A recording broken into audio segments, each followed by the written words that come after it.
Ibu telah pergi. Ya, gimana? Aku bicara dengan seseorang yang kutugaskan menyelidiki perihal obat yang diberikan oleh Maya. Katanya untuk kesembuhan ingatanku. Aurel, obat ini berfungsi untuk merusak saraf-saraf di bagian otak. Seseorang tak sampai minum obat ini kan? Di kejauhan sana, Heru menjawab dan panik dengan dugaannya. Iya sahabatku, Heru adalah seorang apoteker. Kemarin aku kirimkan obat itu padanya. Dugaanku benar, Mas Andri dan Maya berniat ingin. Pelan-pelan, rasa hancur dan kecewa sudah lenyap. Yang ada hanyalah kemarahan dan tak sabar ingin membuat hidup mereka kembali menderita. Aurel, tiba-tiba suara Heru memecah lamunanku. Iya. Jadi benar itu bukan obat untuk memulihkan seseorang yang terkena amnesia. Selidiku lagi. Netra ini masih menatap kosong ke arah dedaunan yang berjejer dan melambai-lambai di taman belakang. Iya, ini justru sebaliknya. Dengan meminum obat ini, saraf-saraf di otak perlahan tidak akan bekerja. Aku sudah siapkan semua laporan yang kamu minta. Nanti aku akan sampaikan langsung dokumen ini ke rumah kamu. Kembali Heru jelaskan. Iya, makasih ya, Ru. Maaf sudah merepotkan. Dan tak lama kami pun mengakhiri percakapan. Non, ada telepon dari Mas Irlan. Katanya hubungi Non gak bisa, sibuk. Nih teleponnya, Non. Si Mbok mengagetkan. Ia lalu memberikanku gagang telepon yang sudah terhubung dengan Irlan. Segera kurai dan mulai bicara. Ya, Irlan. Irlan mulai bicara. Bu, saya sudah selidiki semua data tamu. Dan saya juga sudah dapat alasan mengapa mereka tiba-tiba check out. Saya bisa dapat bukti ini dengan cepat karena mereka pun mengungkapkan tentang hotel ibu. Saya sudah bawa semuanya. Dan saya juga sudah tahu siapa orang yang sabotase hotel ibu. Irlan mengungkapkan dari kejauhan. Oke, kita bertemu di taman dekat rumah saya. 5 menit saya sampai. Baik, Bu. Jadi, Mas Andri sendiri yang sabotase hotel. Aku terkejut kala melihat semua bukti dan rekaman pembicaraan antara Irlan dengan pengunjung hotel. Mereka menjelaskan ciri-ciri beberapa pria yang sengaja membuat citra hotel menjadi buruk. Bahkan sampai sekarang pun keadaan itu belum pulih. Hotel masih tak seramai awal. Iya, Bu, ada oknum lain yang sengaja perburuk citra hotel. Dan setelah diselidiki, ternyata Pak Andri sendiri yang menyuruh oknum-oknum itu. Saya gak ngerti, Bu, kenapa Pak Andri lakukan ini. Bukankah kemajuan hotel juga kemajuan baginya? Kata Irlan menjelaskan. Aku masih shock dan tak percaya. Suamiku sendiri malah memperburuk citra perusahaanku sendiri. Padahal selama ini uang yang ia dapat dari hotel kami. Oh ya, Bu, ini juga ada data hotel yang sepi namun kian mulai ramai. Dan sepertinya perhatian mereka dialihkan ke sana. Seperti disengaja. Irlan kembali memperlihatkan bukti keramaian hotel yang baru saja dibangun beberapa bulan yang lalu. Memang dekat dengan lokasi hotelku. Hanya berjarak kurang lebih 6 kilometeran.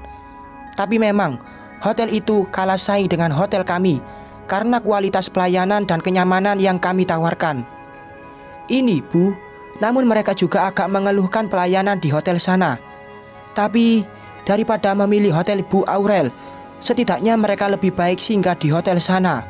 Kembali Irlan terus menjelaskan. Sedangkan aku hanya menyidik setiap bukti yang Irlan dapatkan. Memangnya isu apa yang menyebar hingga hotelku sepi? Aku penasaran. Sambil menunggu Pak pengacara datang, benak ini masih terus menyelidik. Kami tidak jadi bertemu di taman, tapi kini kami bertemu di rumah karena aku juga ingin langsung limpahkan semua berkas yang kudapat ke pengacara. Ada yang bilang kalau hotel rentan pencurian, Bu, dan ada kasus di hari sebelum saya dipecat, yaitu kasus pengunjung hotel oleh pegawai hotel yang sama sekali tak kami kenal. Sepertinya sengaja didatangkan, dan saya juga tak lihat lagi orang itu. Tapi sesuai keinginan Bu Aurel, mereka yang bersangkutan sudah disekap. Selamat siang. Tiba-tiba pengacaraku datang. Dia adalah seorang pengacara terkenal dan sudah menjadi pengacara langganan sejak masih ada mama dan papaku. Om Yudi. Silahkan masuk, Om. Akhirnya Om Yudi datang. Kami bersalaman. Begitupun dengan Irlan. Ya, bagaimana Aurel? Ada yang bisa Om bantu? Om Yudi bertanya perihalku yang memanggilnya. Oh iya, lama tidak bertemu, katanya kamu sakit. Gimana sekarang? Apa kamu sehat? Tanya kembali Om Yudi setelah ia duduk dan sedikit menarik jas yang ia kenakan bermaksud merapikan. Aku mengangguk. Iya Om, saya sudah sehat. Memang ada hal yang mengharuskan Om Yudi bantu saya, dan saya tak mau melama-lamakan proses hukum untuk masalah ini. Saat aku menjelaskan, Om Yudi sedikit heran. Irlan hanya menyaksikan dengan tatapan iba. Di sela-sela obrolan kami, si Mbok datang kembali membawa minuman untuk Om Yudi. Ia letakkan langsung di meja di depan tempat Om Yudi duduki. Lalu kami lanjut bicara. Masalah? Tentang apa? Oh iya, apakah Aurel jadi akan pindah namakan aset ke tangan Pak Andri? Aku kaget mendengar pernyataan Om Yudi. Pindah aset? Aku terkejut. Tapi memang aku tak begitu heran. Ya, sempat Pak Andri membawa sebuah tanda tangan palsu. Dia membawa tanda tangan kamu katanya, tapi sama sekali itu bukan tanda tangan kamu. Saya jadi curiga. Hubungi nomor kamu tidak bisa, dan saya juga tidak diperbolehkan untuk datang ke sini olehnya. Katanya kamu sedang di luar negeri, sedang pengobatan karena kecelakaan beberapa minggu yang lalu itu. Cerita Om Yudi. Aku memang tahu kalau Mas Andri sempat meminta tanda tangan waktu itu yang kubuat seunik mungkin. Dan kemarin Pak Andri juga datang lagi ke kantor. Dia mengutarakan hal yang sama, dan dia bawa tanda tangan kamu. Ini, saya bawa berkasnya. Namun saya belum proses, karena saya baru akan proses ini kalau kamu yang datang sendiri ke sana. Dan katanya besok dia akan bawa kamu ke saya. Aku makin kaget mendengar penjelasan lawyer Rudy. Dia juga memperlihatkan sebuah surat pernyataan yang ada tanda tanganku. Yang jelas saya tidak pernah tanda tangan ini, Om Yudi. Dan jangan proses apapun, karena sampai kapanpun saya tidak akan serahkan aset saya pada suami saya. Aku memberi penjelasan perihal ketidakbenaran apa yang Mas Andri berikan padanya. Iya, saya pas disuruh ke sini memang sengaja ingin meminta kepastian dari kamu. Dan saya curiga kalian memang sedang ada masalah. Apa benar? Tanya Om Yudi penasaran. Bagaimanapun juga, setelah Papa dan Mama tiada, dia terus berusaha melindungiku. Iya Om, itu nanti saya ceritakan. Dan ini ada beberapa hal yang mengganjal. Silahkan Om lihat ini. Aku memberikan sebuah map dan beberapa lembar kertas lain tentang kejahatan yang dilakukan Mas Andri. Aku juga tak lupa mengirimkan bukti percakapan dan video dari para pelanggan hotel. Penjelasan mereka tentang isu yang beredar. Om Yudi mulai membaca dan mempelajari kasus yang aku berikan padanya. Dia terlihat amat kaget dan heran. Ini benar Andri yang lakukan? Kalau Andri menginginkan aset kamu, mana mungkin ia lakukan ini? Dia pasti tidak akan membuat isu seperti ini untuk kehancuran aset yang ingin ia miliki. Aku dan Irlan saling menatap sekejap. Maksud Om gimana? Aku penasaran dengan keganjalan yang diberitahukan oleh Om Yudi perihal ketidakmungkinan Mas Andri yang lakukan itu.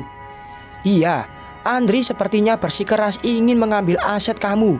Kalau dia lakukan ini, dia kan yang rugi, Rel. Dia kehilangan customer. Om Yudi menjelaskan kembali. Tapi yang saya dapat dari orang yang menyebar isu, Pak Andri yang meminta, Pak. Bahkan rekamannya pun ada. Memang tak ada Pak Andri di sana, tapi anak buahnya yang bicara. Dan semua anak buahnya sudah diamankan, Pak. Jadi mereka tak bisa menghubungi Pak Andri ataupun orang lain. Mereka sudah ada di tangan anak buah Bu Aurel. Irlan angkat bicara. Om Yudi terus mempelajari berkas yang aku berikan. Coba kamu buat mereka semua berkata dengan jujur, pinta Om Yudi. Baik Om, dan saya tak mau melama-lamakan kasus ini. Saya ingin segera mengusut kasus ini. Dan satu lagi, ini ada sebuah rekaman lain. Apa itu? Om Yudi mulai penasaran lagi. Begitupun dengan Irlan. Mereka berdua memasang raut wajah yang sama. Ini, aku mulai mengeluarkan sebuah rekaman di mana Mas Andri di malam itu menyerahkan semua perhiasanku pada ibunya, pada ibu mertuaku secara diam-diam. Om Yudi dan Irlan menyaksikan video yang kurekam berdurasi lebih dari 2 menit itu. Kamu memangnya amnesia? Om Yudi kaget. Irlan pun nampaknya demikian. Dia menatapku yang hanya diam dengan tatapan sendu. Sesekali ku mainkan jemari ini, karena di percakapan Mas Andri dengan ibu mertua ada sebut-sebut kalau aku ini amnesia. Iya, setelah aku kecelakaan sempat amnesia Om. Baru sampai di sana Om Yudi sudah kaget lagi. Lalu kamu ingat saya? Ia memastikan kalau aku masih mengingatnya. Jadi Bu Aurel amnesia. Lalu Bu Aurel dibawa ke luar negeri. Irlan bertanya lagi perihalku yang katanya dibawa ke luar negeri. Kepalaku hanya menggeleng-gelengkan dengan jawaban yang berarti tidak. Maksudnya? Om Yudi makin penasaran. Ku toleh Irlan, lalu ku toleh Om Yudi. Aku tahu dari Simbok kalau aku amnesia, dan aku sempat dijadikan babu di rumahku ini, Om. Kejam kan? Mendengar jawabanku, ekspresi wajah mereka berdua otomatis berubah. Tapi itu hanya berlangsung beberapa hari, dan kata Simbok, kepalaku terbentur karena wanita selingkuhan suamiku sendiri yang menyamar jadi nyonya di rumah ini. Sampai di sana mereka berdua makin terkejut lagi. Irlan dan Om Yudi mungkin merasa kalau aku mengada-ngada. Selingkuhan? Om Yudi kaget. Begitupun dengan Irlan. Jadi Bu Aurel tak keluar negeri. Perlahan kepalaku menggeleng-geleng lagi. Tandanya apa yang Irlan tanyakan ku jawab tidak. Sontak keduanya menghela nafas dan mengembuskannya dengan perlahan dibarengi raut wajah syok. Ini kayak film, Om. Setelah aku terbentur, aku kaget. Aku lihat diriku yang sudah ada di kamar pembantu. Pakaian yang aku kenakan pun hanya pakaian sederhana dan amat biasa. Tapi bukan itu masalahnya. Aku baru tahu kalau Mas Andri yang meminta Simbok bersandiwara dan mengakuiku di rumah ini sebagai asisten rumah tangga. Ini keterlaluan, Aurel. Om Yudi sepertinya emosi. Bu, saya masih tak mengerti. Lalu ibu sekarang sudah pulih, dan Pak Andri juga tahu kan? Irlan pun penasaran. Aku mengangguk. Ya, sejak aku pulih, aku masih pura-pura amnesia dan menyelidiki semuanya. Namun, ketika ada hal yang kurasa tak mungkin harus terjadi, di saat itu aku pura-pura pulih, dan yang kuingat hanyalah nama Mas Andri. Tak satu pun. Aku hanya ingat dia sebagai suamiku saja. Sengaja Aurel bersandiwara, Om. Mereka berdua makin kaget saja. Lalu Om Yudi kembali bertanya supaya aku jelaskan semuanya. Ya, sejak itu Mas Andri dan selingkuhannya sandiwara lagi. Dia bilang dialah pemilik hotelku. Dia bilang dialah yang memiliki segalanya. Dan selingkuhannya ia bilang sahabat dekatku. Oke, aku ikuti sandiwaranya. Dan semata-mata juga itu untuk mengembalikan dana yang sudah ia curi dari perusahaan. Dan itu sudah balik, Om. Aku berhasil. Karena untungnya hanya sedikit dana yang mereka cairkan. Mereka berdua terpelongok kaget. Sesekali kepala mereka menggeleng dengan artian tak mungkin dan tak percaya. Tinggal satu lagi, Om. Perhiasan mama yang bernilai lebih dari 2 miliar. Itu masih ada di tangan mertuaku. Dan aku akan mengambilnya dengan sandiwaraku. Dan aku mohon, Om dan Irlan tak buka rahasia ini. Dan pada waktunya nanti aku akan hubungi kalian lagi. Tolong Om pelajari saja kasus ini semua. Dan aku mau mereka dapat hukuman yang setimpal tentang sabotase hotel. Nanti menyusul, aku jelaskan lagi niatku. Tapi kenapa tidak langsung diusut saja? Toh buktinya sudah ada semua. Usul Om Yudi. Nanti Om, aku masih ingin bersenang-senang dengan mereka. Aku ingin buat mereka serasa ada di atas awan, lalu ku jatuhkan sekaligus. Bukannya itu lebih sakit, Om? Aku memikirkan ide. Om Yudi hanya meninggikan alis. Ya sudah, terserah. Tapi jaga diri kamu. Mereka itu licik. Om Yudi memberiku pesan. Om tenang saja. Tak akan lama. Hanya beberapa hari lagi. Setelah aku tahu siapa yang sebenarnya sabotase hotel, aku jawab dengan lugas. Oh iya, sebelumnya aku sudah suruh Pak sopir untuk membawa mertuaku keliling, biar dia sampai di rumah sangat lama. Oke, kalau begitu Om ke kantor dulu. Semua berkas ini Om bawa. Om juga ada janji dengan klien. Kamu hati-hati ya, Aurel. Om Yudi pamit padaku, juga pada Irlan dan berpesan. Aku pun mengangguk. Lalu ia segera berlalu dengan raut wajah yang masih bingung dengan apa yang aku lakukan. Lalu, kapan kita akan temui anak buah orang yang sudah menyebar isu itu, Bu? Sekarang, kata Irlan. Oke, sekarang juga. Jangan menunda-nunda. Kebetulan sekarang juga masih siang. Aku dan Irlan pun bergegas menuju tempat penyekapan para budak si penyebar isu. Bersambung.